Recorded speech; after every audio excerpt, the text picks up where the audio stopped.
Welcome to the Growing Your Business podcast. This is the show that dives into the big question, what's in it for me, for both the business and its customers? On each episode, we sit down with a business owner or leader to uncover their why, their values, and the stories that drive them to grow their business.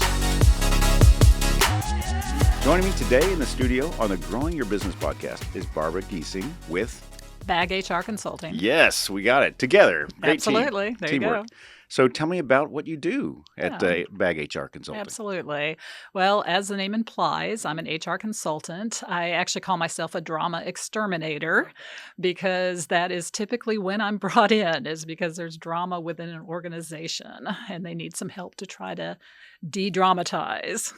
One isn't born into HR. So at some point, you decided to be a HR professional. Right. How did you get to that point? Well, it's kind of interesting in my particular journey. I actually got my bachelor's degree in journalism, news editorial writing.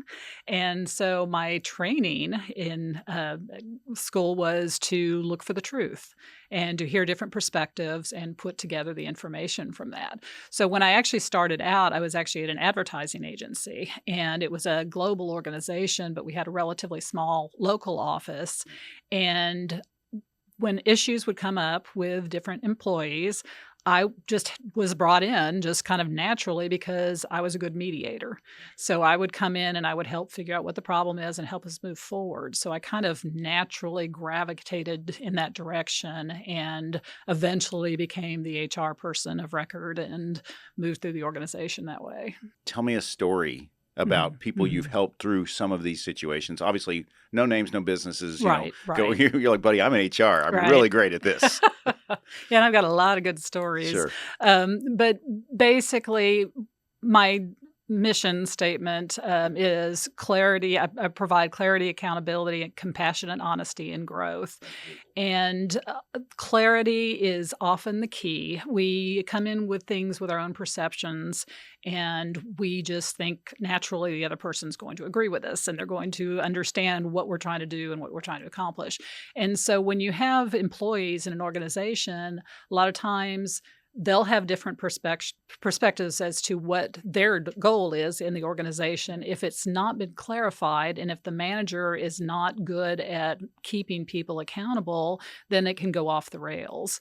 So what I've found, especially with small businesses, we tend to get overwhelmed and we know we need help. And so we think, oh my gosh, we've just got to get somebody in here. So let's hire somebody. And we have our ideas of what they're going to do, but we really haven't thought it through completely. We haven't written it out. We get them in, they don't do what we think they should be doing, and we get frustrated. And so we're setting ourselves up for failure in that direction. And with small businesses in particular, they're not the best in their people skills often. The owners have a great product or service that they know ins and outs of, but they don't really know how to apply that when they start growing the organization. So I come in and help them kind of reset. I am very much a believer in getting into the operations side, and it all has to work together. HR cannot be separate, but I will help them make it more clear to the staff what their role in the organization is, what their accountabilities are, and how we can all be successful within it. And it doesn't necessarily mean everybody is good for the organization. Sometimes we do have to terminate employees, but I also strongly believe that it's the best thing for the employee as well as the company, because I certainly wouldn't want to work in an organization where I'm not going to be successful and do a good job. So I do think helping them move forward is the best thing for everybody. And I think every small business owner who has ever had employees at all heard themselves in that scenario. Right, Because you're exactly right. We say an owner entrepreneur knows their process, knows their business, thinks they know their customers, understand all that, conveying that, documenting it. Absolutely. Setting expectations is probably the most difficult thing in the world. Absolutely. For someone who's not trained in that area. Absolutely. And there's also, of course, rules and regulations, and it's easy to put yourself at risk. Yeah. And that's the other thing. I'll come in and they're doing things that they shouldn't be doing that could get them in trouble, not for any bad reason. They just didn't know better. And unfortunately, when you get a disgruntled employee, they can take advantage of those things because they do learn the rules and they will take advantage of that. And so I can help them make sure that they're mitigating risk as well. Okay. Tell me about your process. Let's say I found you at a networking group. Right. How do we start doing business together? Absolutely. And basically, I kind of work two different ways. Okay. There are companies that I work with that kind of need one-off projects. Maybe they need to better develop their job descriptions. Maybe they need classification help, whether someone should be hourly or salaried or what. Maybe they need project work, policy work. They need termination, and I'll help them with whatever their particular issue is and hopefully set them up as well so that they have future issues like that. They can better handle it on their own. Yeah. Then there's other organizations where I come in and I work as their CHRO. So I'm like their head HR person. And I work with them on an ongoing basis to either supply information to maybe someone who's working in the HR department but doesn't have that background and knowledge, or I'm the only HR organization person for them, and I help them with all their HR needs. So 2 different ways I can help the organizations. Excellent. So the onboarding, to start off, first you identify which one of those they are. Right. And then what's the typical engagement length for both? As you said, the first thing is a conversation, Yeah. because what is it you need in your company? What is it that you're missing or you're concerned about? And we have a conversation about that. And that's just something, we start out with just to learn, because maybe they don't need me. Maybe they need something else or someone else. And I want to make sure if I'm going to help them that I am the help that they need. So then it's kind of up to them based on what their needs are. I've had projects that have been just a few hours and that's it, and one and done, and others that are ongoing to where I can work with the organization, anywhere from just a couple hours a month to 10 hours a week, whatever it is, again, they need based on what they're trying to accomplish. What are scenarios where would you say you can help best? Is it processes or onboarding, or I almost like a pie chart? Right. Of the pie? Mm-hmm. Where is your greatest focus for businesses? And again, it depends on the evolution of the business. Sure. So if someone's been in business for a while, they hopefully have their onboarding fairly well in place, although that's not always the key. And they may just need some fine tuning and some strategies as to how to deal with a growth spurt or whatever the case may be. But often onboarding is where companies really struggle. Again, they find the people. They may or may not be the right people because they may or may not have determined exactly what they need them to do. And then when they bring them in, if they're not clear on the expectations and hold people accountable and train them and work to help them be successful, it just goes off the rails quickly. So that's probably the first step in most organizations, is helping make sure they have the right people in the right places. And if they don't? Then we work through that. Sometimes it's a training issue, and we just need to train someone so that they can step up. Sometimes it's a position question. So maybe they would be successful in a different position in the organization. Sometimes they need to leave.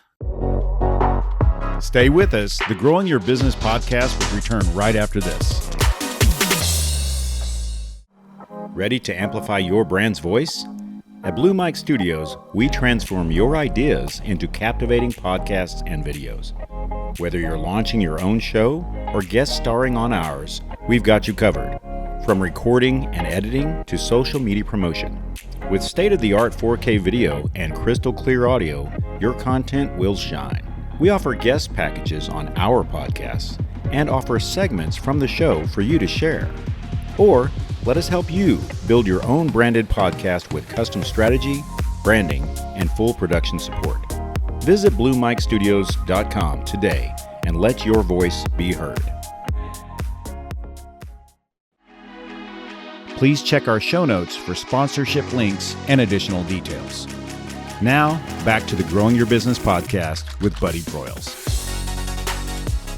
If you're bringing people in, at some point you have to invite them to leave. Right, absolutely. Tell me how you help with that process. Yeah. The main thing in a termination for cause, or when you are terminating an employee as opposed to them resigning the organization, is to be as respectful as possible, no matter what. I've told every manager I've ever worked for, if they feel bad about terminating, good. They should feel bad. This is a big deal. This isn't something to take lightly. Doesn't mean you're wrong, doesn't mean you shouldn't terminate, but we need to make sure that we're keeping the people portion of it top of mind. So we should always have some empathy and be concerned about that. And that's what leads into the respect portion. If I'm going to sit across from someone and tell them, I'm sorry, we're terminating your position, I want to be able to enunciate why. I need to be clear as to what the problem was.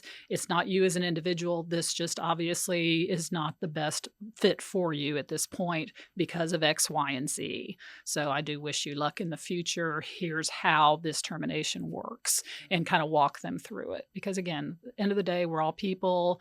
We just most of us want to do a good job and go home at the end of the day and feel like we've accomplished something.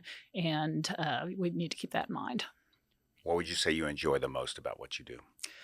Helping companies toward a brighter future. A lot of times they're struggling with issues that they don't need to be struggling with. We tend to make things much harder than they should be. So I like it when I can come in and show, hey, did you know you're doing this way? And, this might be something to think about. And lots of times I've actually saved money to the organizations. I've had companies who have been paying for benefits that nobody even knew about.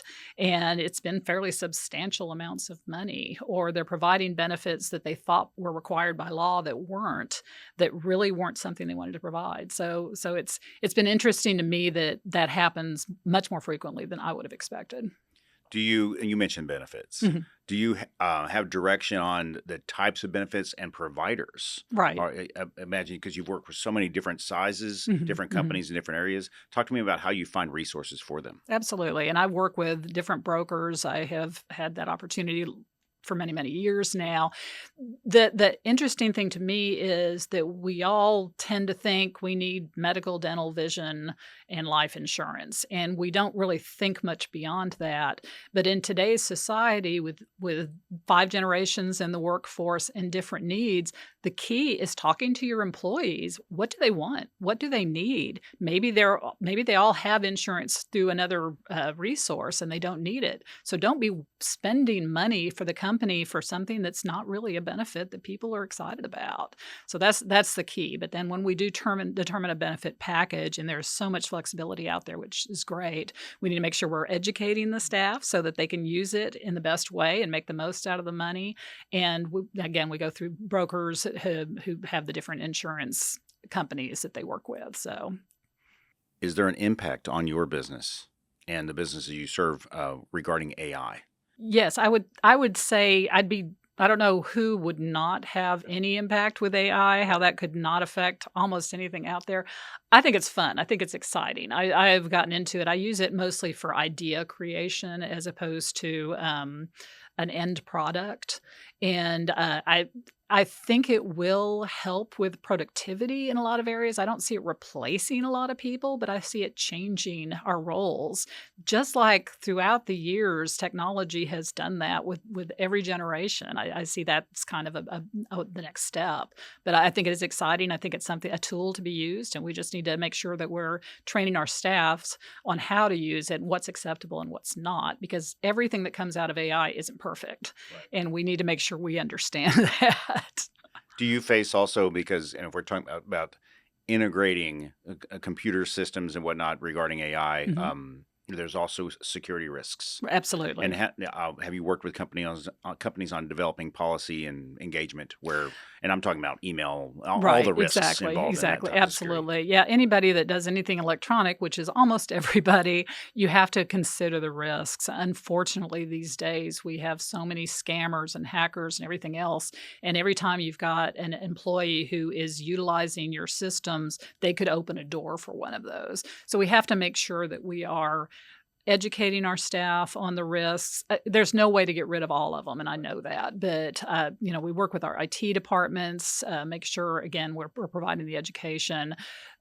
Anybody that sees anything suspicious, please speak up right away. Don't just click on it to see if you can learn more. Just providing that. And people need that for their own personal benefit as well as for work. That's terrific.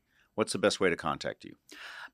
Email, phone, website, holler across the room. I'm very open to that. I will talk to just about anybody. And again, I'm not going to come in and sell them on something they don't need. If I want to make sure it is a useful product and service that is at a point where they need that to come in. Excellent. Parting thoughts for people who are considering an HR professional like yourself. Again, I can help them be much more productive and set up situations where they can be accountable with their staff and move in the right direction. We want to grow as organizations, and we need to make sure that we're helping our staff do that along with us, encouraging creativity. I just did a blog on that this week where I talked about the fact that we have to keep learning and growing when we're setting goals in organizations. We can't just set them and forget them. We've got to revisit them periodically, looking back to see what you've done so far in the year and celebrating the successes and the failures, because that's what we learn from. So just don't be afraid to set things correctly and make sure you're set for growth as well as your staff. That's great.